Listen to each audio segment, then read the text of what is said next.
Welcome back to the show, everyone. Craig and Jonah here today. So Jonah's got a story he wants to start off with. Yeah. So last night I had a dream. I was in a hotel room and I looked You were over. you were having the dream in a hotel room, or the dream was No, about the you in a dream was hotel? located in a hotel room. Okay. I was in a hotel All room. right. Okay. But so I look over and there's a beautiful woman laying in bed. You are dreaming, huh? Yeah, no, Ah. Dolores is quite beautiful too, but this wasn't her. So I look over. She's beautiful, laying in bed. She says, "Come over here and lay with me." So I did, Yeah. you know, Yeah. and then she wanted to do more. And this happens to me every time. I'm like, I'm sorry, I'm married and I love my wife. And then I wake up and it's just like, why? Why? Like this is the one time it's like guilt free, and why? She's beautiful. She was naked. Why? The reason Like the morals, like that carries over into like this deep recesses of your mind. I feel like it's like the movie Inception, like with Leonardo DiCaprio, where they're going deep into people's minds during their dreams, and like somehow that shit is just locked up tight in my brain where I am married and I am committed to her and say no even in my dreams. well, good job. I'm proud of you. It's the accountability partner that Yeah, keeps yeah, you on the straight and narrow in the dream. I wasn't thinking about you. Oh, well, that's probably why. That's good. That would have been a mood killer there. Well, that's all I got. But yeah, I was thinking about that when I woke up. So, not much has changed on our front. Um, I think I think the last time we recorded, we had kind of gotten to the end of a long cycle, Oh yeah. which was great. And then promptly a couple days later, we started a new cycle. But hey, we're not pregnant.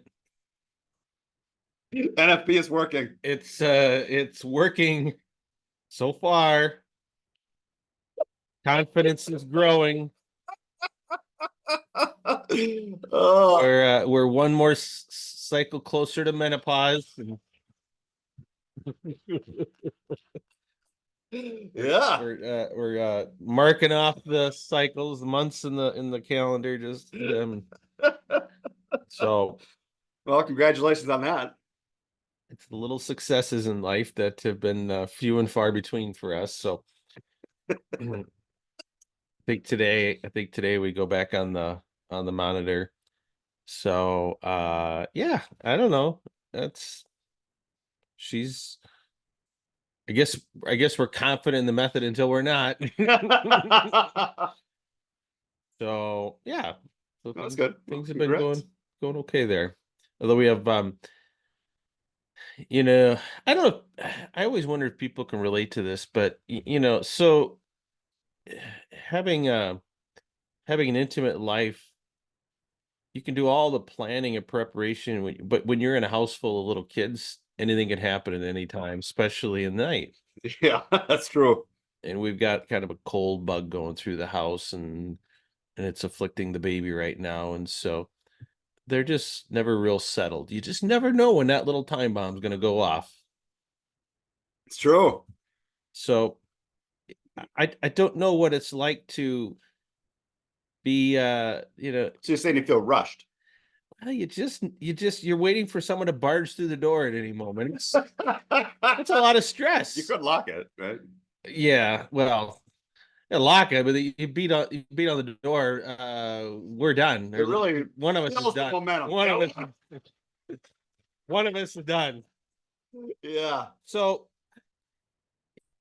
I don't know if people that don't have little kids or don't have little kids anymore appreciate just the level of stress and urgency that puts on the process. That's true. Yeah. Yeah. Or I mean, that is funny too. Like, yeah, I don't know how long it's been since I've gone to the bathroom without somebody banging on the door. Yeah, It's not the same thing, but it's I don't know. I'm so used to it that I don't think about it, but when I stop and think about it, like this is kind of crazy. Like it's quite honestly it's insane that we find time for each other at all. It is, but it's important. Well, that's a really good segue to a point that I wanted to make. I'm always looking for analogies, and a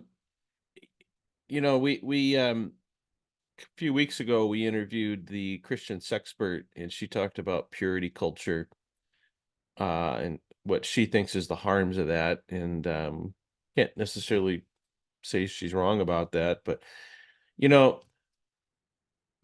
I think they're more or less trying to shame people into doing the right thing, and it kind of creates probably some unhealthy views about intimacy and sexuality and stuff. And then, I still listen to some other Catholic podcasts that I would say by and large are all more or less the same, and then we're the outlier for a lot of reasons. Yeah, on that Catholic Man show, they're not going to discuss how often they masturbate. I'll tell you that. No. Yeah, they're too busy discussing the vegetative virtue of plants and animals and stuff like that. It's, God bless you. I mean, Yeah. I got a lot of followers. I don't know. I don't know the attraction, but get this is why the market provides. We're here to fill that tiny, tiny slice of the market that's interested in this stuff. But anyway, so I was thinking about this the other day because I was, and I have a story about one of the podcasts that I listened to. But this whole theology of the body and whatever this kind of, which I think was sort of an effort for a long time. I think human sexuality, even for Catholics, was kind of viewed as this kind of negative, dirty thing that you kind of tolerate. Mm-hmm. And then sort of starting with JP2, there was this, I think, effort to kind of rebrand it a little bit as this elegant, wonderful thing, holy, which It is great. I mean, I'm not saying any of that's wrong, but it, with the idea that if we appreciate it as this amazing, valuable kind of work of art, that will respect it more and that will abide by the rules, so to speak, about how and when you can use it. But I don't know. I don't find that all that appealing, and it kind of reminded me, like, if someone approached me today and said, "Craig, I'm going to give you a choice here. You can have a brand new four-wheel drive pickup truck, or I'm going to give you, let's say, a mint vintage 1960s muscle car, Hmm. big tires in the back, and both expensive." So what's the catch with this guy? Like, why is he doing this? Yeah. That'd be my first question. It's suspicious. I have a people that want to give me a free muscle car. Or Goodness of people. Was it a free ride in the back of a muscle car? Kiss your wife and children first. Anyways. But I was thinking about it, like, those are both kind of valuable, so to speak, but one interests me far more than the other. The truck? The truck interests me because it would be extremely useful to me and beneficial to my life. The muscle car would be fun to have but if I had to choose between the one, I would take the brand new pickup truck because it improves my life through its utility much more than the rarity and value of the car does. Right? Yeah. And I kind of think that's the same way. Like, we really emphasize the value and I don't want to say utility, but just the practical, amazing benefit that intimacy has in your relationship. And that's why it's important to us. It's important because it's useful and valuable, not because it's rare and expensive, right? Yep. It's the lifeblood of your relationship. Yeah. Yep. Yeah. And so I don't know. I was just, that's the perception that I get from sort of all these other Catholic podcasts out there that and writers and stuff that want to like latch on to this sort of pseudo sacred images that they give to intimacy and all that, which maybe it is, but that just doesn't do much for me Hmm. because that just isn't the day to day bag. Yeah. So I don't know. Yeah. Yeah.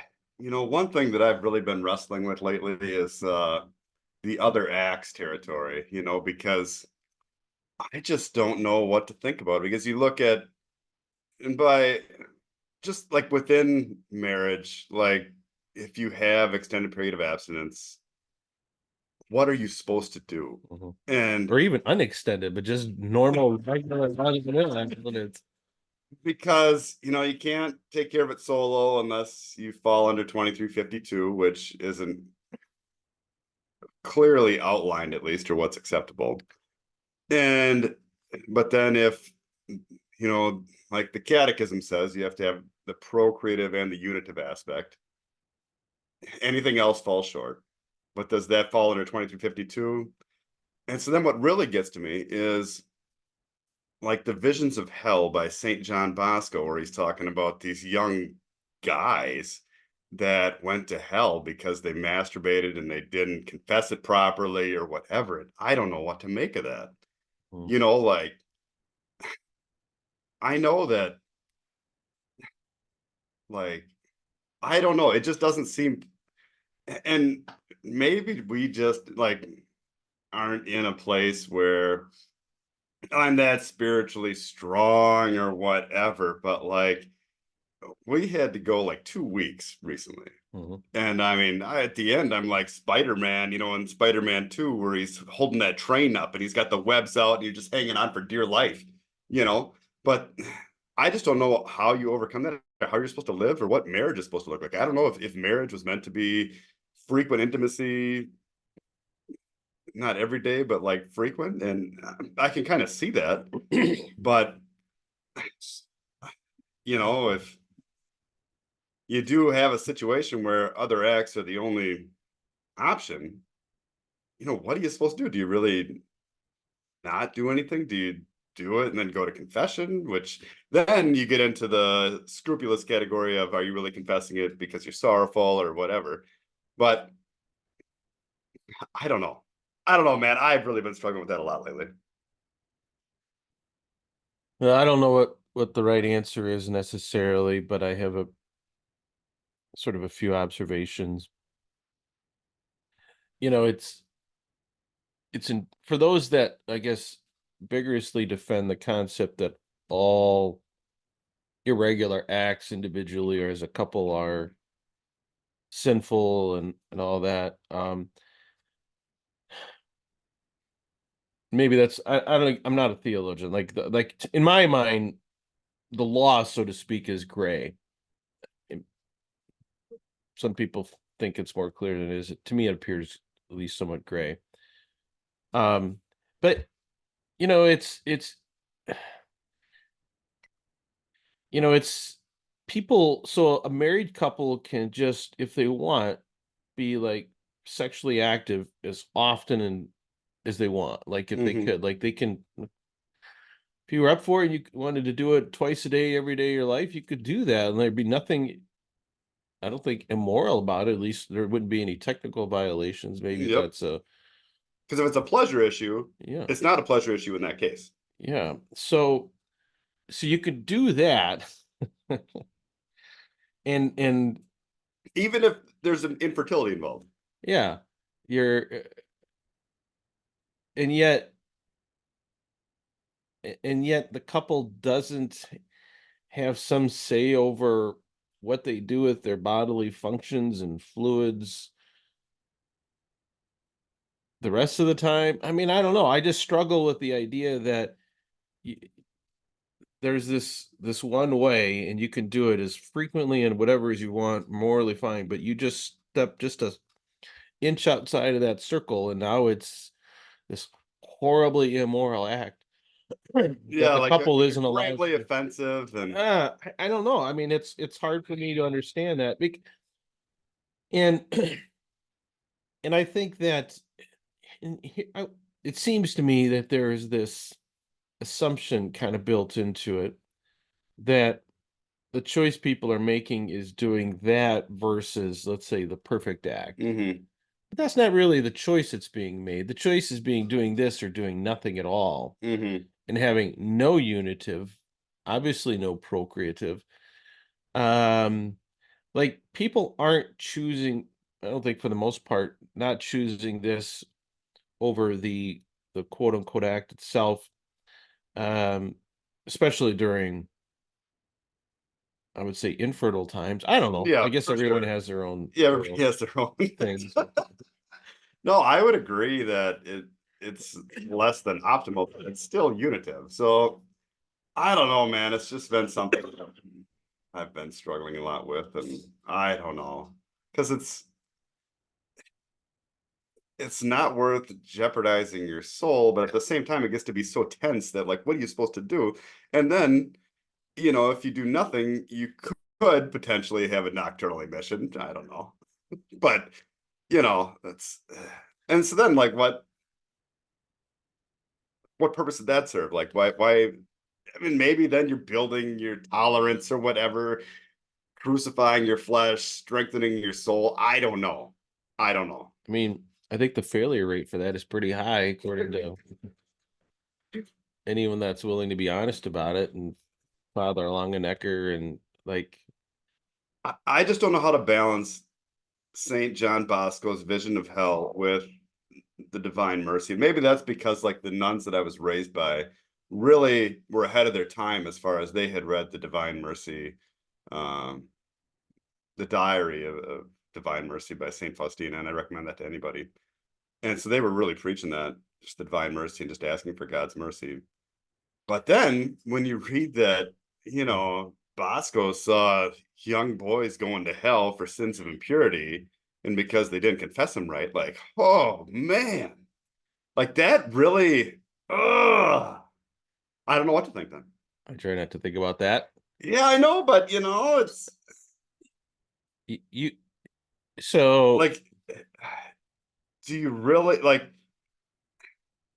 in order to get to heaven, do you have to live in this by this set of rules perfectly?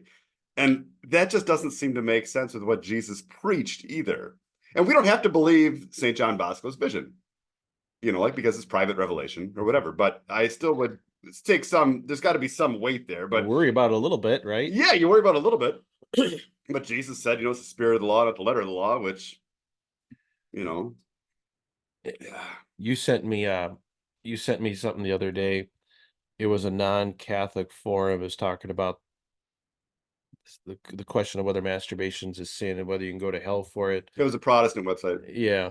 And Their they explanation was just wishy-washy. all over the place, but they're like, you feel a lot of people feel guilt or shame when they do that, and and they make some biblical references and stuff like that, that's evidence that God doesn't want you to do that. The fact that you feel Hmm. guilt and shame about that.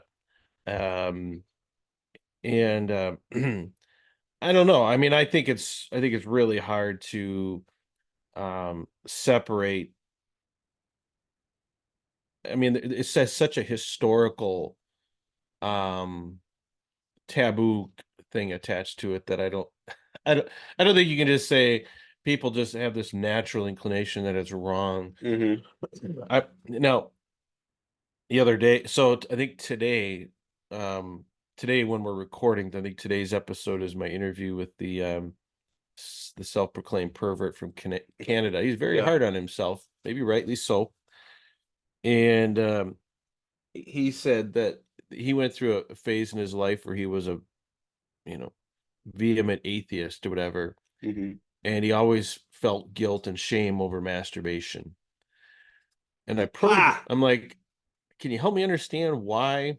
Yeah. He's like, "I don't know. I just had this deep suit. I always knew it was wrong." And I just like for me, I would not reach that same conclusion. I mean, I have the catechism. I mean, the catechism is so any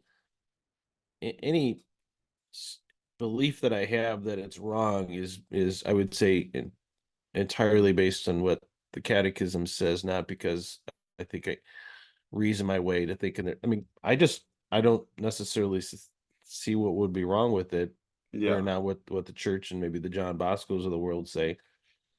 But I don't know. Maybe there is, but I just don't like it. Like being married, it- like we've talked about this before, but being married and having at least a regular sex life or a sex life at all would certainly seem to fall under 2352 because you're kind of conditioned to this happening, mhm. you know. And so when it doesn't, what are you supposed to do? And maybe I don't know. Like I don't know, man. I've really been struggling with that a lot lately. Yeah. I mean, the problem, and this is just sort of anecdotal for my marriage, but I would like someone to explain to me why the devil seems to give me 3 days off before he starts dangling that temptation over me. Yeah.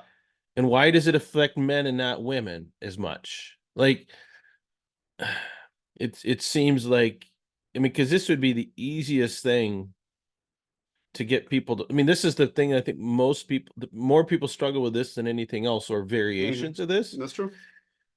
Why is he not tempting me the next day? I mean, I, I could just say, like for the last 20 some years of marriage, there haven't been a lot of confessions that I went to that didn't involve mentioning this, but I can also say that unless maybe really early on, anytime we've had stretches where intimacy was, let's say, every 4 or 5 days, it's never happened. Mhm. Like that's an unbroken streak. Yep.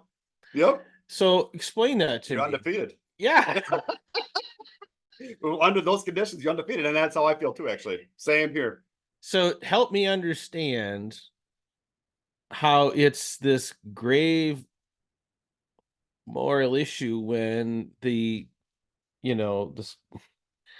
if you have a good licit marriage with intimacy on a frequency that's suited for you, not every day, but Hmm. every couple times a week or whatever the case may be for you, you can be all but immune from this. I mean, I wouldn't say it's a, there's not urgent, inclinations, but it's You not can brush difficult them to, off yeah. I would like someone to help me understand how you square that reality with this very dark John Bosco like view of it. I don't understand. I don't think I can unless, square like those. perhaps with maybe like you aren't supposed to do it at all before you're married, and then but once you've experienced it, maybe there is a lesson culpability. I don't know because I don't know how to rationalize it because Yeah. it seems like a very difficult force to stop. If maybe age out of it, I don't know. Yeah. I mean, again, I could speak from my personal experience. This isn't an issue that I had until close to being married, somehow as an adolescent. And it wasn't like I didn't find dirty books and movies and stuff like that as a kid. We all do. Hmm. Somehow I managed to get through that without unpopping the cork.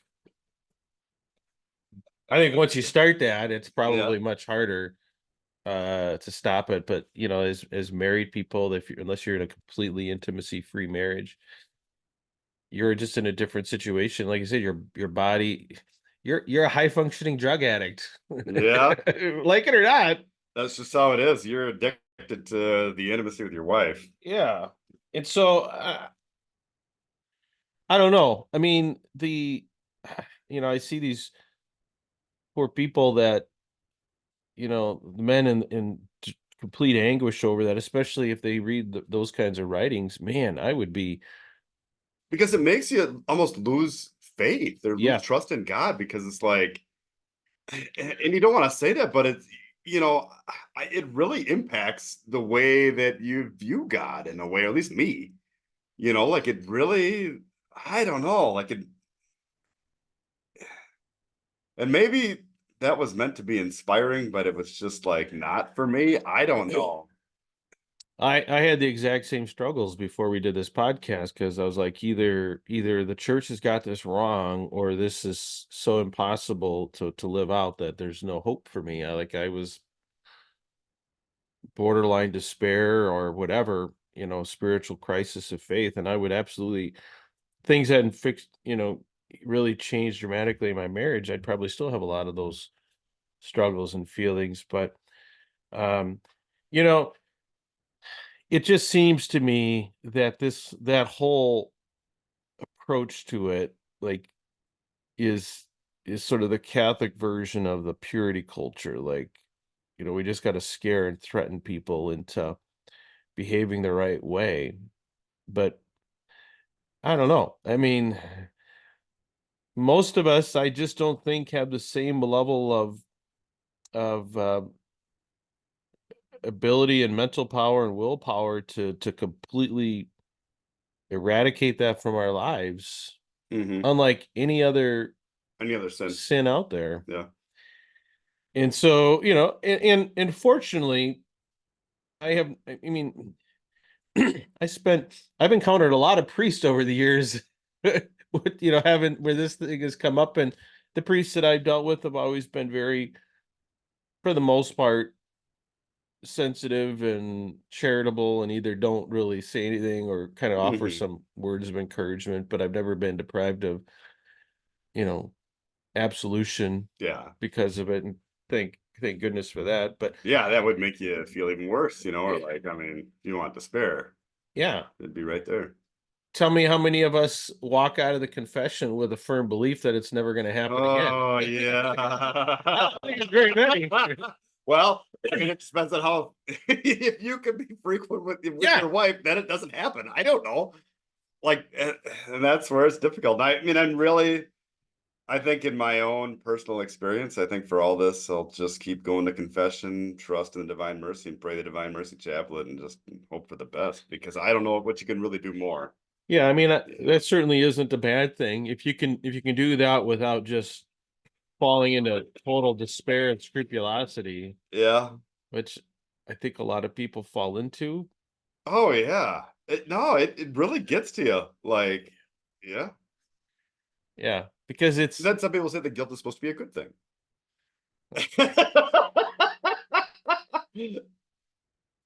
I don't know. Um, as I've gotten further into the parenting journey, I've realized that threats of punishment very, very rarely have the intended effect on my children's behavior as just understanding their psychology and Hmm. maybe more positively leading them towards the right results. Doesn't always work. They still do a lot of things that annoy the heck out of me, but Hmm. I don't know. Just that whole idea that souls are just falling into hell over these kinds of things, and not just people that are just completely perverted and addicted and unremorseful, so to speak, but Hmm. good faithful people that are just Mother Teresa's, more or less, except this little area of their life. Boy, that's hard for me to rationalize or accept, I guess. It is hard. I don't know. All you can do is just still have faith. That's all you can do. Well, the way I've been Like, able to, so then yeah. Saint Faustina, her vision of hell, most people were there because they didn't believe in God, which is much different than John Bosco's. Well, kind of going back to your dream, the dream that you had earlier today. Okay. You know, how much of people's sort of visions is influenced by Well, their own experience and mindsets. I, that's I true. I don't mean, know. because it was a dream. It wasn't like, so for John Bosco, it was a dream, but he said it was very realistic. Looking, I don't want to compare the two, but my dream was also quite lucid, really, for dreams. Yeah. I'm not, maybe that's sacrilegious to even say that, but, This podcast is going to be part of your canonization process someday. Oh gosh, I don't know. Saint Jonah. Yeah, but so that is a fair point though when it comes to evaluating dreams. And I mean, I mean, even quote unquote visions. mhm, It's not like you're watching a colored TV, and true. and I mean, if we believe that Satan is that devious and real, I mean, who's to say he's not messing with those people? This the the sin of despair is not a great, like what do they say? What does the devil do? He first he tricks you into sinning, and then his next thing is to make you believe that God could not possibly forgive you. Mm, So boy, I don't know. I mean, that's a really good point. Is that true? Like, did you read that somewhere, or yeah, you can Google it. I've heard that that many times before. C.S. Lewis maybe? Yeah. That's that's So a really good point. I So always trust in God's mercy. That's where we're going with this. You got to. Otherwise, nobody's saved. yeah, I was on Twitter or X, I guess, and Steve Skojec, for those that don't know him, is a former very militant traditionalist Catholic who's now a very vocal agnostic, I guess. One of the big hangups that he has, and I share this concern, I guess, is this whole, he was commenting on this priest on Twitter who was saying that probably 90% of more people are going to hell. Oof. And Steve is just like, I cannot square that with the idea that God is this good, like all loving, all good God, that he sets us up so that over 90% of his Creation. creation is going to spend eternity in hell. Um, Yeah, it is difficult to swear. and he also is, I would say I'm not to get off to too many tangents, but this, the concept of universalism and stuff, like it's hard, again, it's hard for me to intellectually accept the notion that the teenage boy that engages in a solo act and has an imperfect confession for it is going to damn himself to e- eternal fire and punishment for that.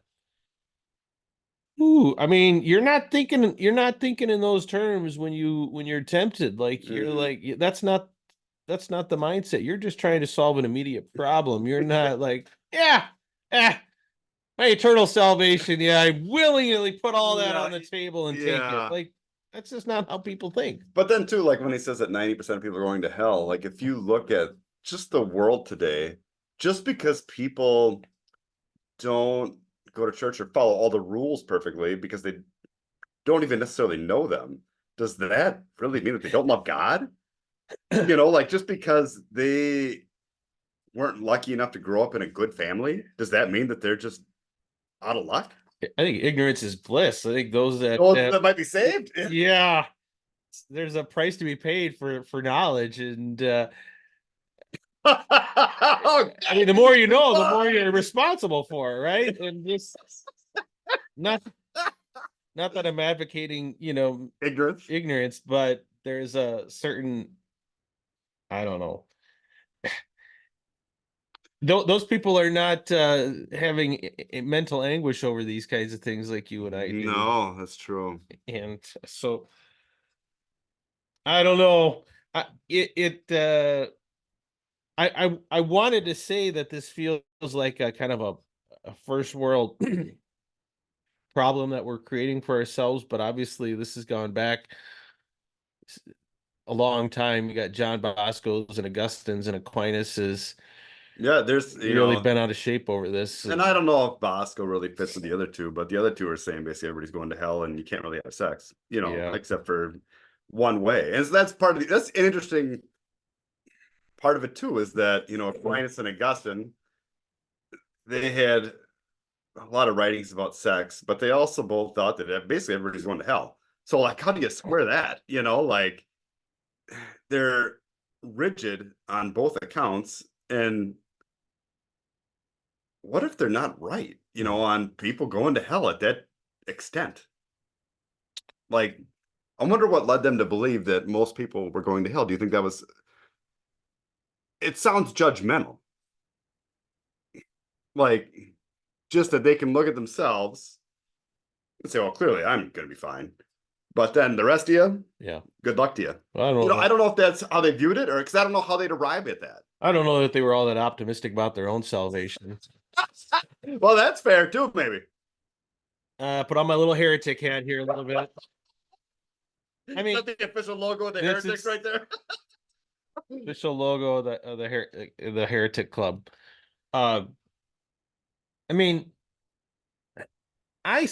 because this is a problem. This whole struggle with sex and sexual desire and solo stuff is not a new phenomenon. It's plagued humanity, or Since Onan. since Onan apparently. Um, I mean, let's be frank. I mean, you and I talk about PMAS and how much it really screws with your life when you're going through that. Um, and I think people like you are very much reliant upon your spouse. Like you're very dependent upon her for your level of happiness and just Yeah, and that goes outside of PMAS. You're very reliant on your spouse for right. But in steering the ship. yeah. Yeah. And I think Western man has always been in this battle to be sort of in control of himself and to self-master and to have discipline, whatever. But I mean, most of us really struggle to discipline ourselves on this thing. And you know, I'm just thinking Michelangelo on the roof of on the ceiling, on his back on the ceiling of the Sistine Chapel. I'm sure trying to paint on day 20 of PMAS was a real struggle. Mustering up the inspiration.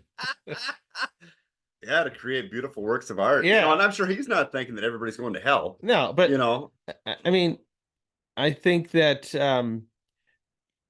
and again, like we said, I think single people, well, not easy. I think are in a different set of circumstances. I don't think the highs and lows of PMAS are as dramatic as they are for those of us that are intimate. And so I sort of think philosophically that they realize that, man, if you're married and you're in that, you are in this kind of roller coaster, or how much you're really struggling with it depends on the availability of your spouse.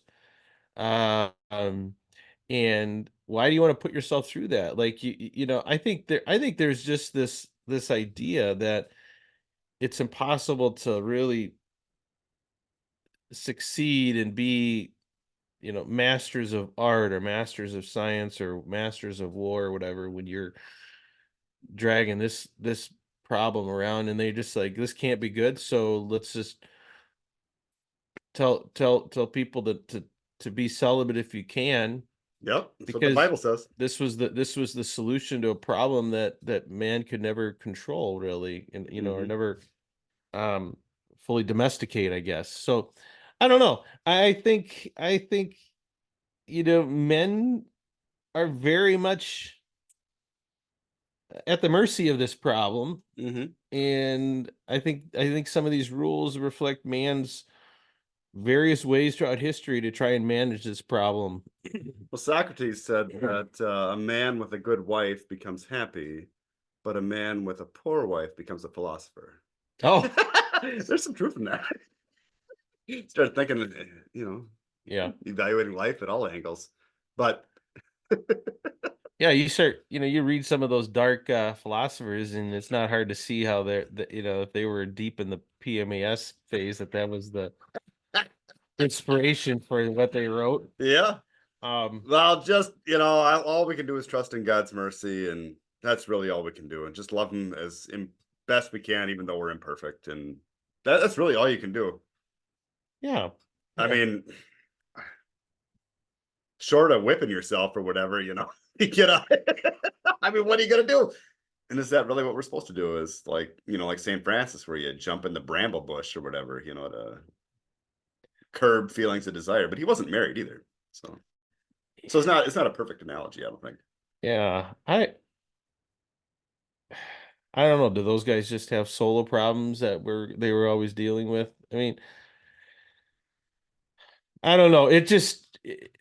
And this is kind of what I told David on my interview with him, is just like the amount of mental and spiritual bandwidth people put into trying to, like I said, domesticate this problem is enormous. Yeah. And I can't help but wonder, you know, the the harm that comes from this is not that obvious. And what are we missing? Like, I mean, okay, I guess hell. I guess if hell is the very real likely possibility from this, I guess that does justify that level of effort. But I don't know. Even with that level of effort, most people are still failing from time to time. Yeah. So, Yeah. I don't know. but yeah, I mean, we're a positive. We're not those No. downers. So, I, I just, because then you think, I kind of feel like Jesus set this up so that people would be inspirational. Like, you're supposed to live your faith and bring others to God. mhm. But are you really going to bring people to God by saying, everybody's going to hell? Like, you got Yeah. to live this very certain way or you're going to hell too. I don't know. But then Jonah was supposed to go to Nineveh and tell them, they're in trouble, but he saved them. Well, that's the main, I don't know, criticism is the right word, but observation I have about just Catholic culture in general, and especially Catholic podcasts on this stuff is it's filled with new things you should be worried about. Right? See, so you have this, very narrow strip of people that are even really trying to live out these teachings, that are trying, not using birth control, trying not to do solo, and not, trying not to do porn and all that kind of stuff. I mean, there's there's not a lot of us in that group relative to No. the world population or even the world Catholic population. And then you just kind of added layers of reason to be concerned. And just the other day, this one of our favorite podcasts, the question I think was, can Catholics morally record themselves having sex? Hmm. I'm sure you can I guess don't. what their answer was. Well, I'm gonna say, if it's a beautiful and holy thing that's compared to the mass, they tape the mass all the time. I don't know. You wouldn't want the tape to get leaked, but Well, that was their primary argument, which, yes, I agree. Like, it may not be the most prudent thing to do, but um but then they went on to say that it's wrong because viewing your spouse in that you're objectifying them. you're objectifying them. Should have seen that coming.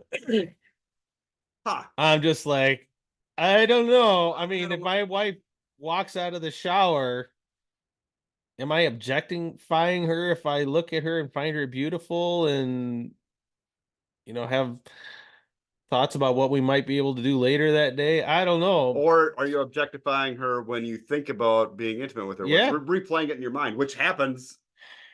That happens the next day afterwards for sure. Like, just you can't even control that. I don't know. I mean, they're like, oh, this is such a sacred and beautiful act that people That you shouldn't can't record. Yeah.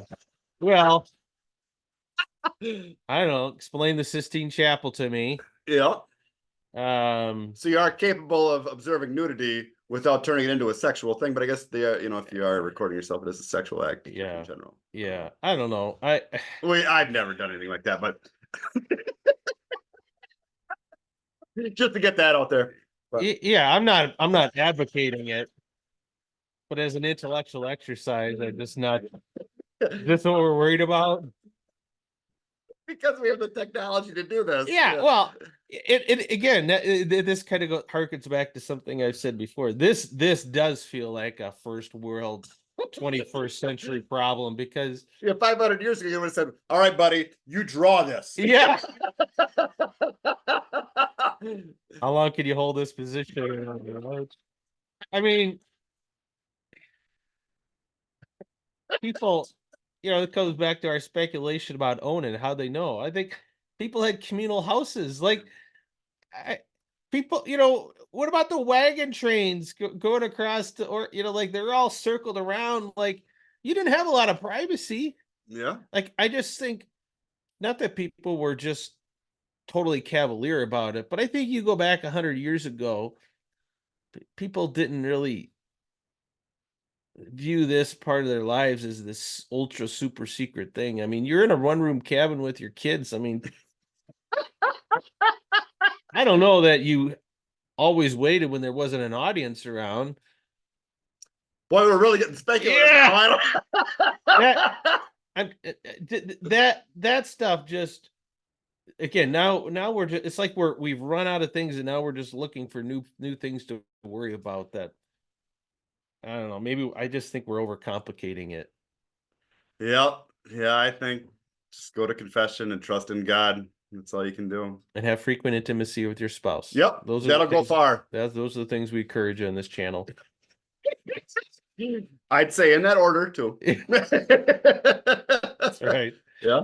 That's right. So anyway, well, that was a wandering tour through the Uncharted Catholic Desert, but we covered Time a lot. spent. Yeah. That's right. All right. All Well, right. anything else, Jonah? Nope. That's it. All right. Well, thanks. Thanks everyone for listening. Thank you, Jonah. And until next time, everyone. Bye. Have a good one.